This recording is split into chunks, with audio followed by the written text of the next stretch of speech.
Coffee gets the day started correctly. I don't have this on autofocus, do I? No, I don't. I have to fix that. Much better. Now this thing will actually use the focusing, which is so much more useful when you actually have the damn thing focusing.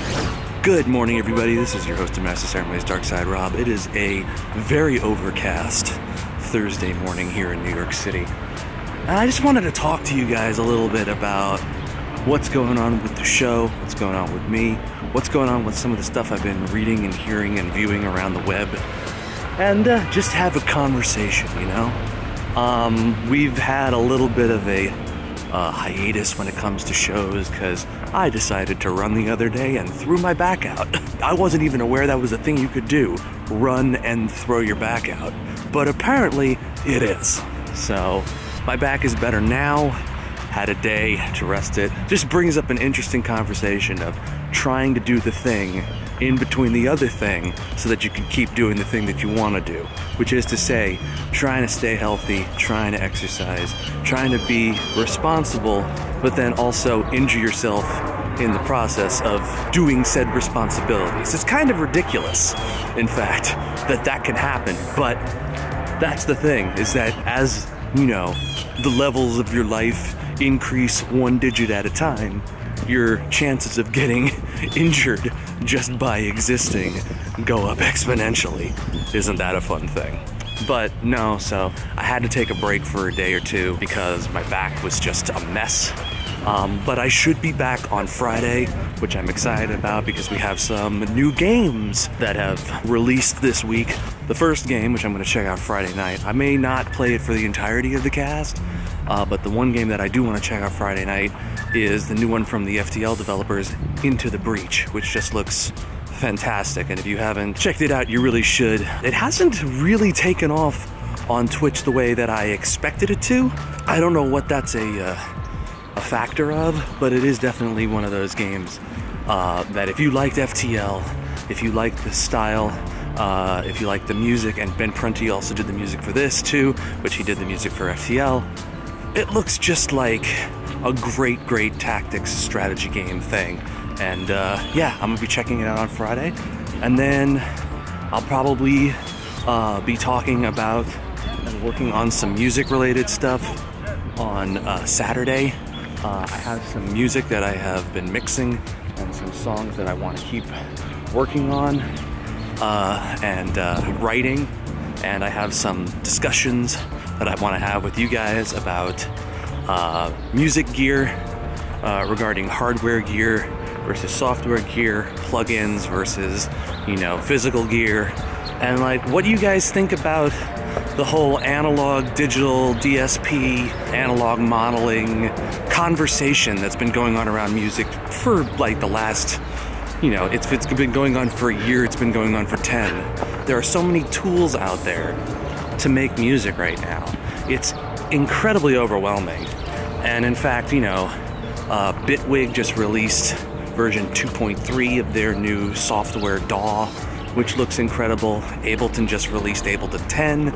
Reason came out with Reason 10 not too long ago. The feature set for both is incredible. The stuff that you can do with both, just out of the box, phenomenal. FL Studio is releasing a new update of, I think it's FL 12 something soon. And it's just like, the tools at your disposal are fantastic.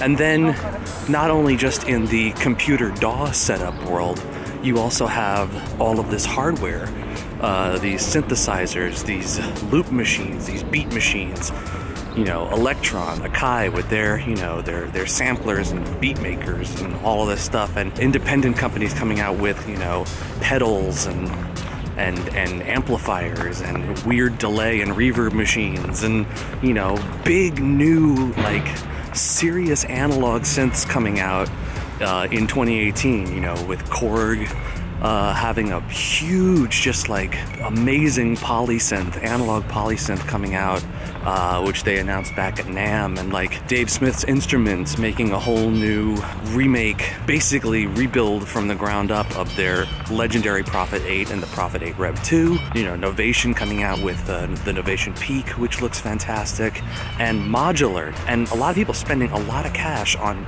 bits and pieces of modular gear and Eurorack style gear, and going without the need for a, you know, dedicated computer setup. And it just, you know, it begs the question, like, which is the way that you prefer to make music and why? Speaking on the topic of gear, you know, people write music with what they feel comfortable working with, but you can also get some really exciting and interesting results when you work with stuff that you've never tried before, and work in ways that you know, you're not used to. Which brings me to one of the last things I want to talk about, which is camera gear. Now, I've talked about camera gear on the stream a lot before. I'm in fact recording this on one of my favorite cameras that I've ever owned, the Sony RX100 Mark V. There has been a very interesting conversation around cameras, especially cameras that are designed like DSLRs or point and shoots, or specifically designed with bodies that look like still cameras and not video cameras. And what is a video camera even anymore in 2018? And I think a lot of that has to do with, you know, the vlogging revolution, this idea of being mobile and recording something on the go, and, you know, having a camera that you can just turn on, point at your face, and hey, look, you're having a conversation, you know, you're having an internet TV show, if you will. That you can just turn a camera on and do this is a pretty revolutionary thing. Normally, to do stuff like this, you would have needed a whole production crew, a whole setup, a big camera, big editing team, production team, directors, you know, host. And you don't really need that anymore. You just turn on a camera and go. But the thing is that even when you have the ability to have a camera like this and just, you know, run and gun and record stuff, people are paying attention to ease of use, you know, recordability, quality, and is it living up to your own personal standards? Is it living up to the YouTube standard? Is it getting out to people in a way that makes people want to watch more of it in the future? And so, one of the things that I've been wrestling with as somebody who enjoys using this gear, feels very comfortable on this camera, thinks it's an actually phenomenal camera that records really high quality video, there's also the conversation to be had of, well, what are its limitations? What can't it do? It only has a 5-minute 4K recording ability. It doesn't have the ability to use or hook up an external microphone. The battery life on it is quite poor, in fact, and I need to carry around lots and lots of them when I want to do extended recordings throughout the day. And just a lot of stuff that, you know, you work through in your head of, well, here's what I can do with it, and here's what I can't do with it, and here's what I'd like to do with it, but this gear doesn't allow me to do that. And, you know, there have been a lot of discussions about the gear you need versus the gear you have versus the gear you want. And it's something that I wanted to put in this video, in other videos, and talk about with my gear in front of me, because a lot of people, a lot of YouTubers, a lot of Twitch people have talked about their own personal gear and their own personal setups, and the, you know, the pros, cons, the things that are helpful about that kind of gear, and the things that are, you know, drawbacks. And especially right now, the major companies that are involved in the vlogging game, which I would say are, if I'm going through the list, this is in no particular order, by the way: Fuji, Canon, Sony, probably GoPro, so yeah, Fuji, Panasonic, Sony, and Canon. You know, a lot of these camera makers, while they are making cameras for video, a lot of these camera companies also are learning the hard way that their cameras have been sort of co-opted for another purpose entirely, which is vlogging.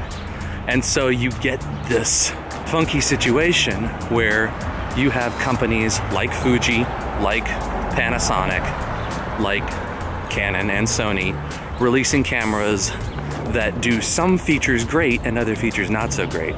And, you know, Canon put out 2 cameras recently. They put out the Canon 60 Mark II. It has a touchy flippy screen on it. It has a microphone in on it.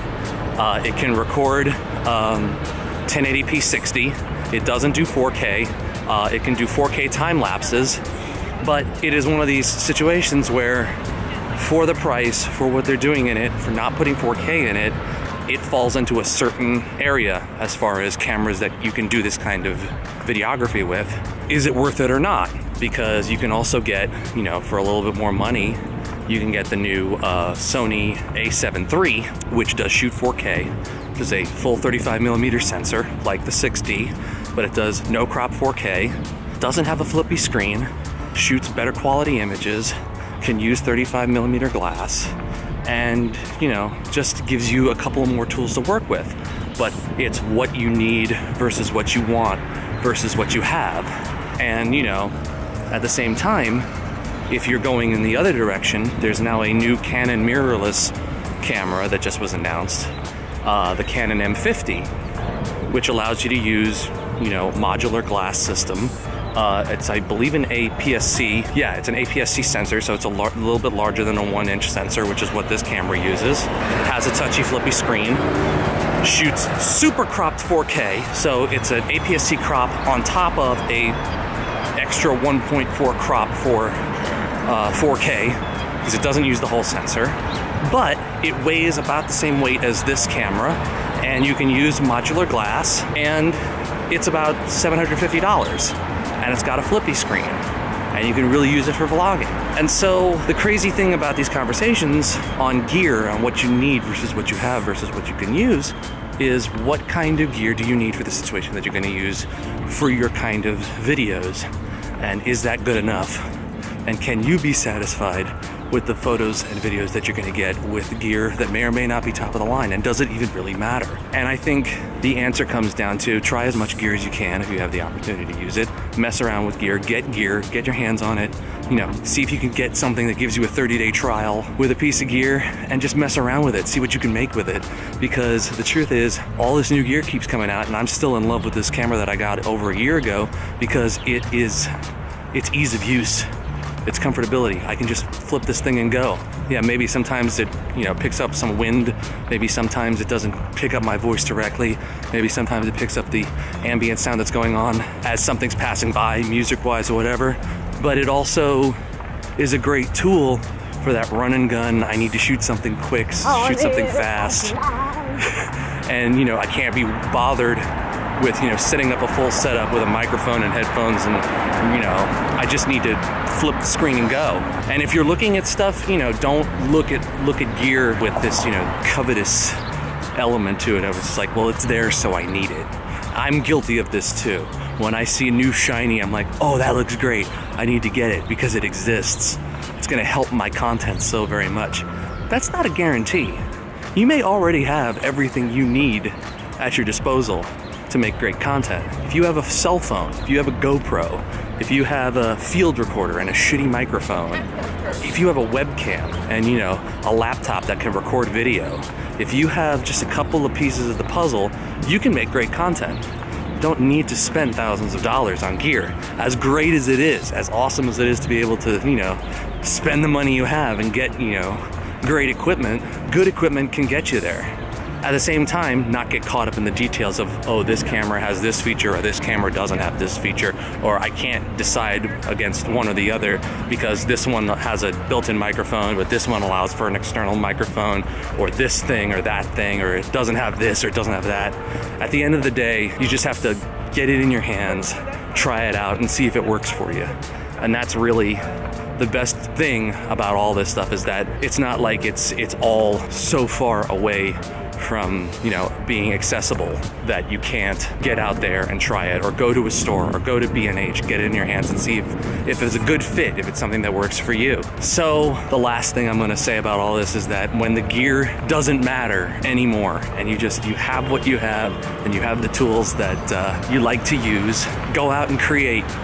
Go out and create and make something, whether it's on Twitch TV or on YouTube, or, you know, on SoundCloud, or for Patreon, or for whatever it is. Go out and create something that you're proud of. It doesn't have to be perfect. It doesn't have to be the best thing that anybody ever has seen or heard. Just make something that you're proud of. Because at the end of the day, there's only two types of content. The content that's been released, and the content that's sitting and languishing on your hard drive doing nothing. And the tools don't matter if the result is, you know, a big fat 0. So get the tools you need, get the things that you want, get the, you know, the things that will allow you to express your creativity, you know, to have a wide palette at your disposal, and then just get out there and make stuff.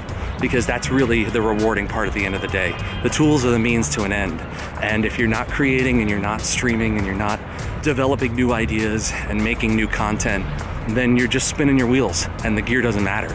And that's one thing that I'm certainly trying to push myself more and more on every single day, is to just open up this camera, turn it on, point at my face, and do something and say something. Because at least when I turn the camera off and I put this into Premiere and I start editing it together, I have a baseline. I have somewhere to work from and somewhere to go from, as opposed to just having the camera, not turning it on, and not making anything. And so with that, I think I'm gonna end this Robservation on that note. I've got, you know, a laundry list of ideas of things to do with the gear that I have and content to make and things that I want to accomplish. And I look forward to sharing that stuff with you in the future. I'd love to know what you guys think about the stuff that I talked about in this video. The gear, the games, the music gear, the videography gear, the cameras, all that good stuff. I'd love to know what you think about you know, the video ideas I'm working on and the stuff that I want to be accomplishing in the future. And just, you know, any ideas, suggestions, thoughts, opinions about all the stuff that I talked about here. I'd love to have the conversation with you guys. The best part about all of this internet connectivity is that it connects me to you guys and vice versa. So let's have the conversation.